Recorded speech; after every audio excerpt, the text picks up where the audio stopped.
There are two kinds of ritual impurities, the minor impurity and the major impurity, which occurs as a result of janabah, haid or nifas. To achieve tahara from the minor impurity, you only need to renew your wudu, ablution, whereas in the case of major impurity, you need to take a ghusl. And ghusl can be taken in two ways.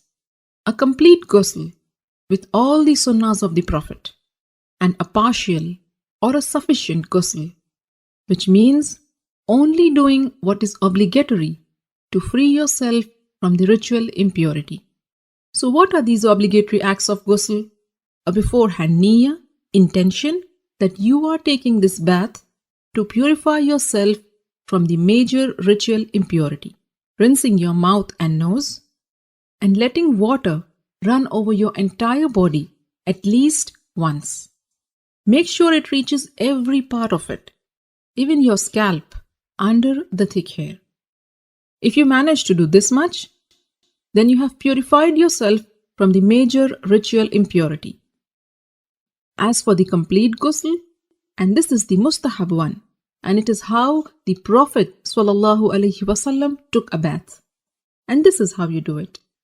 Begin with an intention to purify yourself from the major impurity.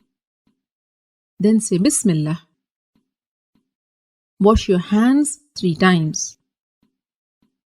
Then with your left hand, wash your private parts and anywhere else that is contaminated with traces of impurity.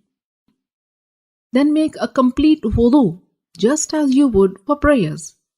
Then pour water over your head 3 times, rubbing and making sure that it thoroughly reaches your scalp. Some scholars said 3 times means once on the right, next on the left, and then in the center. And then pour water and wash the entire body, beginning with the right side, then the left, while rubbing it with your hands so that you are sure you haven't missed any part. So these are the etiquettes of the complete ghusl. Ghusl essentially means letting water run over every part of your body. So if you are wearing a ring, you should move it. And if it is so tight that the water won't reach the skin underneath, then you have to remove it. Cosmetic items which form a barrier and prevent the water from reaching your skin must also be taken off. In a narration of Maymuna radiallahu ta'ala anha, it is mentioned that the Prophet sallallahu alaihi wasallam moved away from the spot where he had been taking ghusl, and then he washed his feet. It's a pretty important part of your religion, because if you are not ritually pure, you cannot perform some important religious deeds.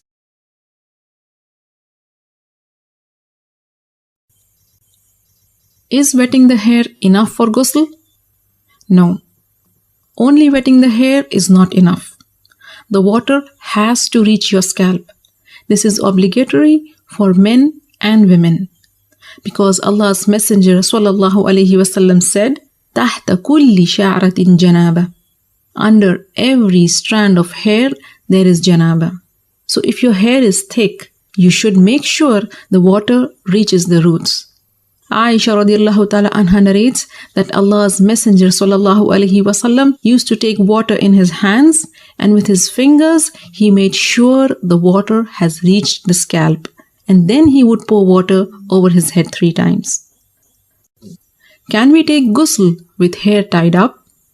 Yes, you can. Allah's Messenger sallallahu alaihi wasallam gave permission to Salama radiallahu ta'ala anha when she asked, "O Messenger of Allah, do I have to undo my braids when I take ghusl from Janabah?"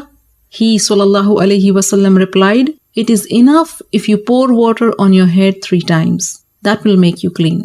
So it is not obligatory to undo your hair every time, but you should make sure the water reaches your scalp.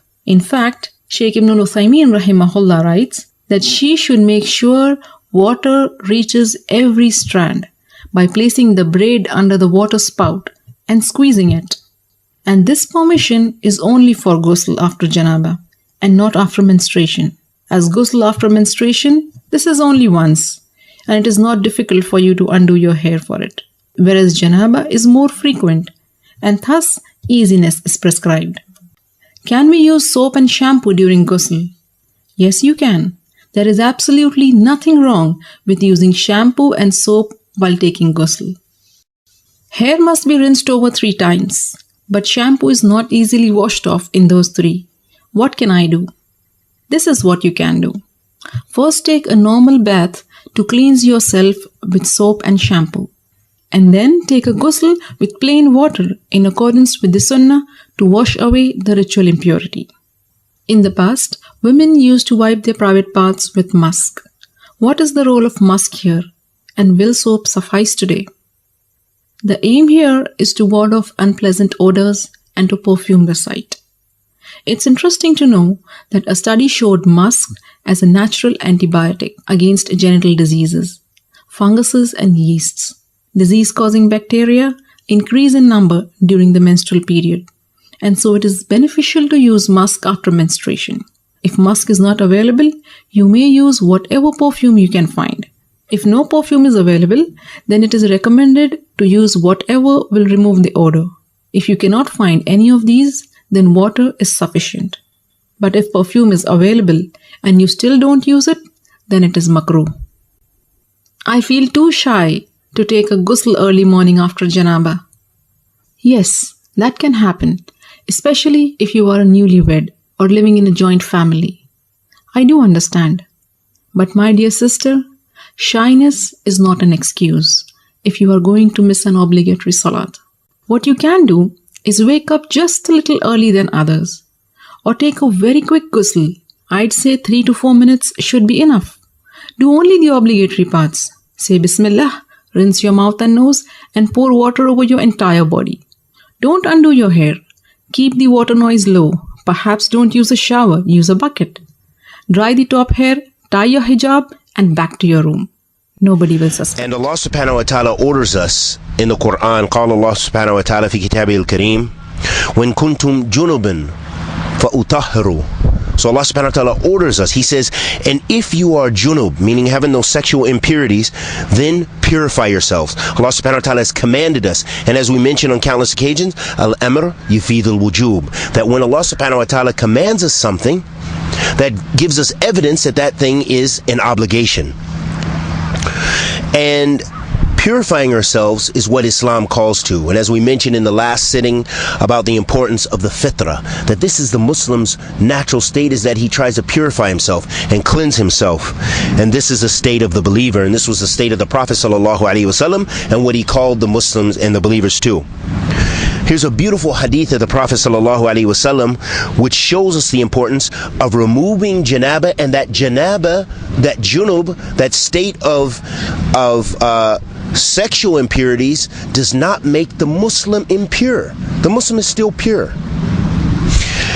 عن أبي هريرة رضي الله تعالى عنه أن النبي صلى الله عليه وسلم لقيه في بعض طرق المدينة وهو جنب قال فأنخنست منه فذهبت فاغتسلت ثم جئت فقال أين كنت يا أبا هريرة قال كنت جنبا فكرهت أن أجالسك وأنا على غير طهارة فقال سبحان الله إن المؤمن لا ينجس رواه بخاري ومسلم. In this hadith of Abi Hurairah رضي الله تعالى عنه, he said that the Messenger of Allah sallallahu alaihi wasallam met him on one of the different roads, perhaps outside of Medina, or one of the roads in Medina or outside of Medina, and he was junub.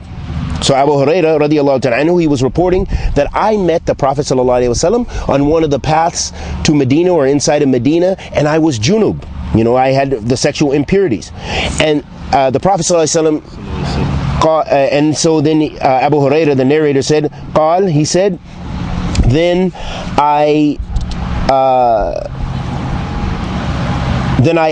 tried to, I was shy, and I tried to hide myself from him. And then, Abu Hurairah, he hid himself from the Prophet ﷺ, and then he went and took left and took a bath. Then he came to the Prophet ﷺ after that. And the Prophet ﷺ said, where were you, O Abu Hurairah? And Abu Hurairah radiallahu ta'ala anhu, he said, I was junub. and I hated to sit with you, and I wasn't on tahara. And the Prophet ﷺ responded by saying, alayhi salatu wasalam, Subhanallah, glory be to God. Innal mu'min la yanjus. Verily the believer does not become impure. He is not najis. And this is related in Bukhari and Muslim.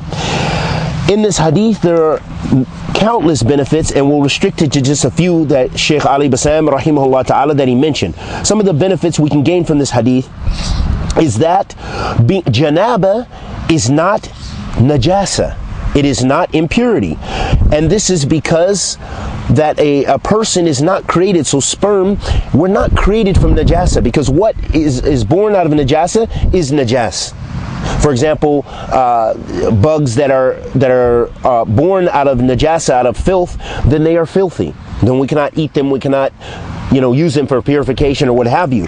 But human beings are not born from najasa. So that is one of the evidences that sperm is not najis. And this hadith is also evidence to show us that sperm and also janaba, being in a state of sexual impurity from having sperm or ejaculation, whether it be the male or the female having ejaculation, that is not najasa.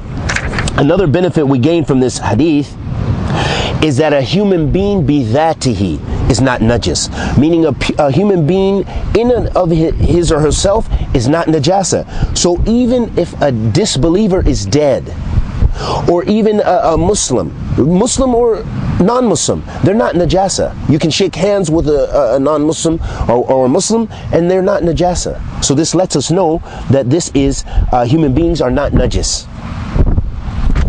And regardless of whether they are living or dead.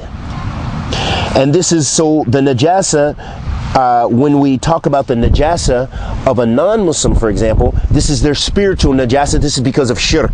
It's not because of they don't make istinja like the Muslim or this or that and the other. No, it has to do with their spiritual najis, that they are spiritually impure because they worship other than Allah subhanahu wa ta'ala. And this is the correct qawl of the ulama, bi'idhnillah.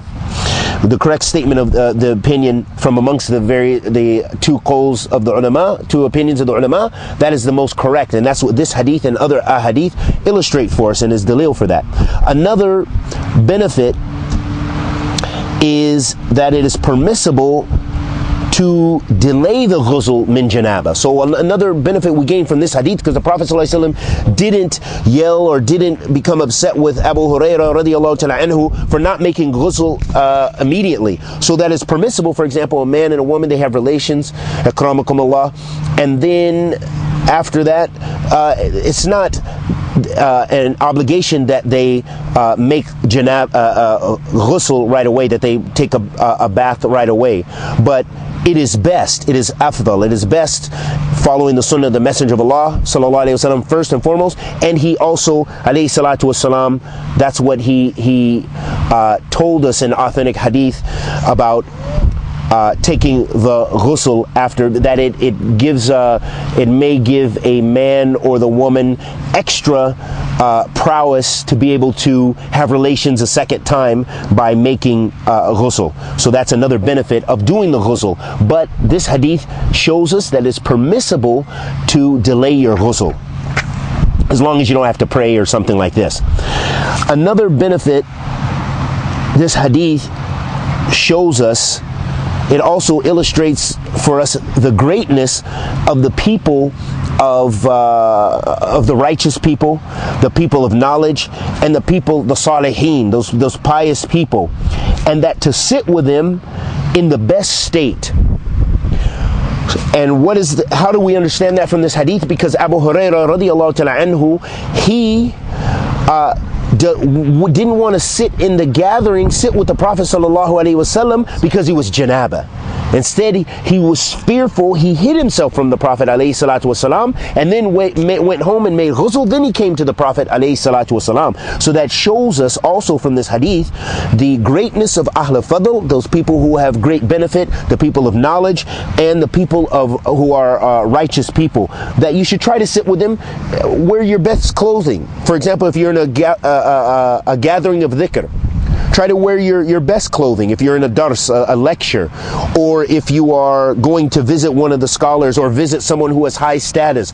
Then you should try to beautify yourself. Wear your nicest perfumes or your nicest oils for the men, and for the women, of course, we know not to wear the perfumes out in public. Another benefit from this hadith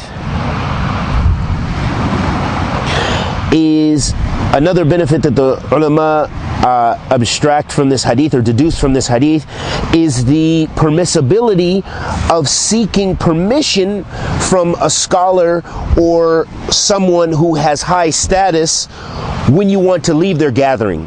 That you should not just get up and just come and go and free like this, but rather you should, out of righteousness and out of piety, you should seek permission to leave their gathering, and also perhaps even to sit in their gatherings.